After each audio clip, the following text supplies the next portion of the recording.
Thanks for join Global Tutorial Bernard Simamora, SSI, SIP, SH, MH, MM. Subscribe, like, and share. Selamat mengikuti. Mata kuliah kepemimpinan. Topik ke-29 dari 50 topik. Peran pembangkit semangat, bagian pertama. Berikanlah pujian kepada siapapun kapan saja Anda bisa lakukan. Sebab pujian itu laksana air yang disiramkan ke atas tanaman yang layu. Ini kata-kata dari Mary Kay Ash, pendiri Mary Kay Cosmetics. Pujian, bagi siapapun adalah sesuatu yang menyenangkan.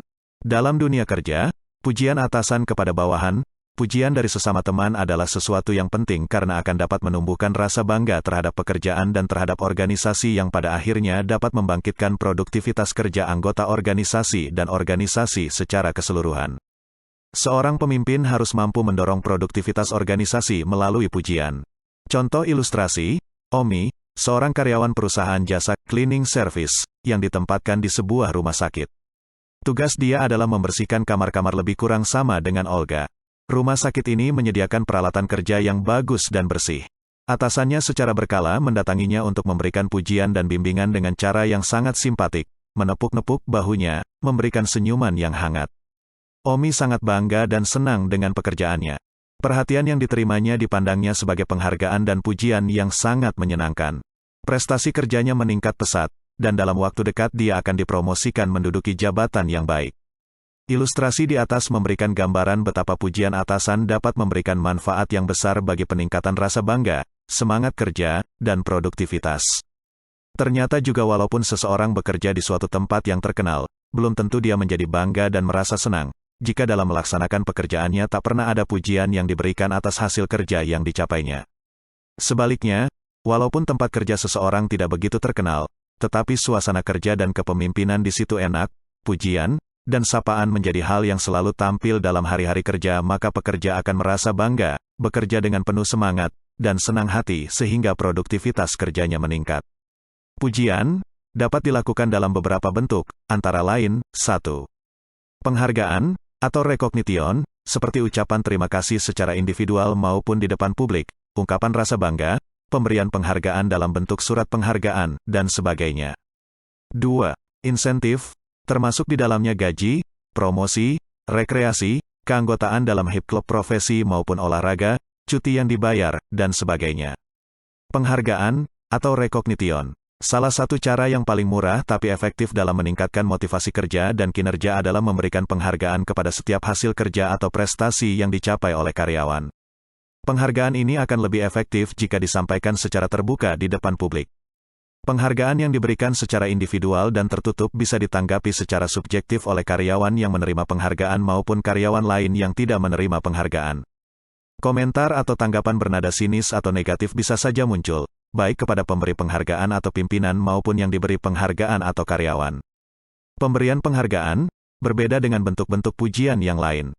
Pemberian penghargaan tidak selalu berupa uang kontan atau hadiah dalam bentuk benda atau barang-barang lain yang bersifat fisik, tetapi lebih bersifat non-fisik. Jadi penghargaan bukan ditujukan atau dimaksudkan untuk mengisi kantong, tetapi target sasarannya adalah ego karyawan. Jika seorang karyawan memperoleh penghargaan, maka dia akan merasa bangga, kepercayaan dirinya akan meningkat, dan merasa diperhatikan oleh pimpinan. Perasaan bangga dan kepercayaan diri yang meningkat serta perasaan diperhatikan itu akan mempengaruhi kinerja yang dihasilkannya. Dia akan lebih terdorong untuk bersungguh-sungguh bekerja, lebih rajin, lebih tekun, lebih bersemangat, dan sebagainya agar dia bisa memperoleh penghargaan lagi. Agar penghargaan yang diberikan secara signifikan dapat mencapai target sasaran yang diinginkan, diperlukan beberapa kondisi sebagai berikut. Penghargaan harus diberikan atas dasar suatu prosedur penilaian kinerja yang telah disepakati bersama oleh seluruh anggota organisasi.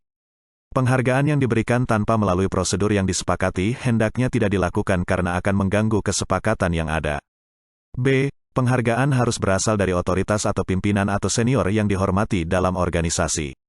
Jika mungkin, penghargaan diberikan oleh orang yang paling tinggi jabatannya dan yang paling dihormati. Penghargaan yang diberikan oleh orang lain di luar organisasi, betapapun tinggi pendidikan dan pengalamannya, biasanya kurang dapat memberikan pengaruh yang signifikan terhadap karyawan yang diberi penghargaan. Rasa bangga dan tersanjung karyawan juga akan berbeda antara yang diberi penghargaan oleh pimpinan tertinggi dengan yang diberi penghargaan oleh pimpinan yang lebih rendah, karyawan akan merasa lebih bangga dan tersanjung jika yang memberikan penghargaan adalah pimpinan tertinggi. C. Penghargaan akan sangat efektif apabila dikaitkan dengan kinerja dari pekerjaan atau tugas yang sampai saat ini masih dilaksanakannya. Misalnya, penghargaan yang diberikan atas kinerja sebagai kepala desa oleh bupati, tetapi diserahkan ketika dia menjadi camat, akan tidak ada gunanya atau tidak efektif lagi. D. Pemberian penghargaan sebaiknya dikaitkan dengan event atau peristiwa tertentu, misalnya perayaan kemerdekaan, Dies Natalis, ulang tahun, dan sebagainya. E. Bisa diberikan sebagai suatu kejutan, tidak dikaitkan dengan peristiwa tertentu. Penghargaan semacam ini diberikan begitu seseorang mencapai kinerja yang luar biasa. Insentif, atau reward incentives. Penghargaan dalam bentuk insentif sifatnya lebih tangible atau dapat dihitung atau dikuantifikasi, dan biasanya berbentuk uang, misalnya bonus, kenaikan gaji, rekreasi yang dibiayai kantor, mobil baru, ruang kerja baru, komputer baru, dan bentuk-bentuk motivator lainnya. Insentif umumnya diberikan atau setidaknya dijanjikan pada awal-awal seseorang mengerjakan suatu penugasan, dengan maksud sebagai pendorong agar tercapai kinerja yang bagus. Justru karena orang mengetahui bahwa dia akan memperoleh insentif yang menarik kalau dia berhasil mencapai kinerja yang bagus, maka insentif sangat efektif untuk memotivasi karyawan. Penghasilan tambahan sebesar sekian persen yang bakal diterima oleh tenaga pemasaran jika dia berhasil mencapai target penjualan adalah bentuk insentif yang biasa dilakukan perusahaan. Bentuk dan besaran insentif sebaiknya mempertimbangkan tingkat kebutuhan karyawan yang bersangkutan. Teori kebutuhan dari Abraham Maslow yang dikenal dengan The Maslow's Hierarchy of Needs adalah teori yang umum dipakai sebagai rujukan.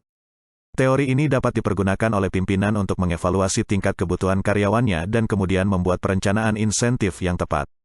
Karyawan yang lebih dominan kebutuhan sosialnya, social needs, mungkin lebih tepat jika diberi insentif berupa fasilitas keanggotaan dalam klub olahraga, tiket VIP menonton pameran lukisan pelukis terkenal, undangan gala dinner, dan sebagainya. Insentif dalam bentuk promosi penugasan atau jabatan belum tentu memenuhi kebutuhannya. Karyawan yang lebih dominan kebutuhan fisiologisnya, physiological needs, akan lebih tepat jika diberi insentif berupa kebutuhan-kebutuhan pokok, uang muka pembelian rumah, uang, dan sebagainya. Satu hal yang perlu diingat adalah bahwa tidak ada satu bentuk pasti atau baku yang dapat dipakai sebagai pedoman pemberian insentif. Bentuk dan besaran insentif yang memenuhi kebutuhan seseorang pada tingkat kebutuhan sosial belum tentu sama bagi orang lain pada tingkat kebutuhan yang sama.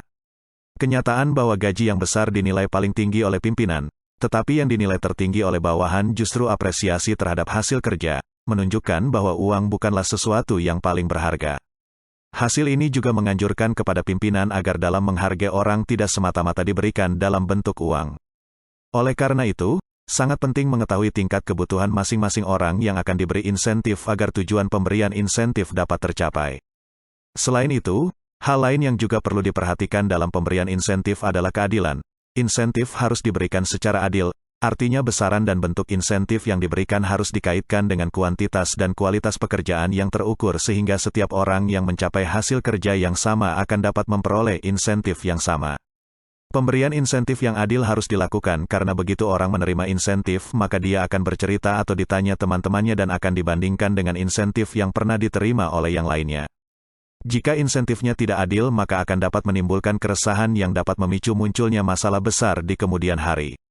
Ketidakadilan pada kasus di atas terjadi karena tidak adanya ukuran yang jelas dan baku. Kondisi ini menurut J. Stacy Adams, salah satu pakar teori motivasi berkeadilan, dapat menumbuhkan demotivasi karyawan. Artinya, terjadi penurunan motivasi kerja karyawan karena merasa diperlakukan berbeda. Demotivasi ini dapat muncul tidak hanya pada karyawan yang diperlakukan berbeda, tetapi karena ini berkaitan dengan rasa keadilan, biasanya juga dapat menyebar ke semua karyawan. Karyawan yang belum mengalami diperlakukan tidak adil menjadi khawatir jangan-jangan mereka akan diperlakukan sama di kemudian hari. Secara ilmiah, demotivasi dapat dijelaskan sebagai berikut, tak seorang pun karyawan akan merasa sakit hati jika karyawan yang sangat berhasil menerima penghargaan, tetapi semua karyawan termasuk karyawan yang menerima penghargaan, akan merasa dilecehkan jika ada karyawan yang diberi penghargaan, padahal sebetulnya dia tidak pantas menerimanya. Akibatnya, moral dan motivasi kerja akan turun. Moral dan motivasi kerja bergerak naik secara sangat pelan, tetapi kalau tidak dijaga secara hati-hati akan runtuh secara sangat cepat. Kiat dalam memberikan pujian. A. Insentif tidak perlu berupa barang mahal, banyak, atau besar. Siapa yang memberikan, bagaimana diberikan, dan kapan diberikan lebih bernilai daripada harga atau jumlah. Insentif yang diberikan oleh pimpinan tertinggi atau paling dihormati yang diberikan di hadapan publik dalam acara khusus, akan jauh lebih membanggakan dibanding insentif yang diberikan secara massal tanpa ada upacara khusus, walaupun jumlahnya lebih besar. B. Pastikan bahwa insentif yang diberikan sudah didasarkan pada peraturan atau komitmen yang sudah disepakati bersama dan diketahui oleh semua karyawan. Hindari memberikan insentif yang tidak didasarkan pada komitmen bersama, walaupun secara subjektif karyawan tersebut pantas menerimanya. C. Usahakan memberikan insentif yang sesuai dengan tingkat kebutuhan karyawan yang akan menerimanya. Jika tidak mungkin dilakukan secara personal atau perorangan, lakukan menurut level atau golongan. Artinya, buatlah perkiraan umum tingkat kebutuhan masing-masing golongan atau level lebih dulu sebelum memberikan insentif. Pada kasus khusus, misalnya karyawan yang akan menerima insentif itu adalah orang yang benar-benar pantas dihargai pada organisasi itu, dan hanya satu, maka bentuk, cara, dan waktu pemberian harus benar-benar disesuaikan dengan tingkat kebutuhannya. Itulah materi topik ke-29 tutorial kepemimpinan. Channel ini akan sangat membantu masyarakat umum dan para mahasiswa yang sedang atau ingin kuliah di perguruan tinggi manapun di Indonesia. Subscribe dan like, agar Anda mendapatkan update tutorial lainnya.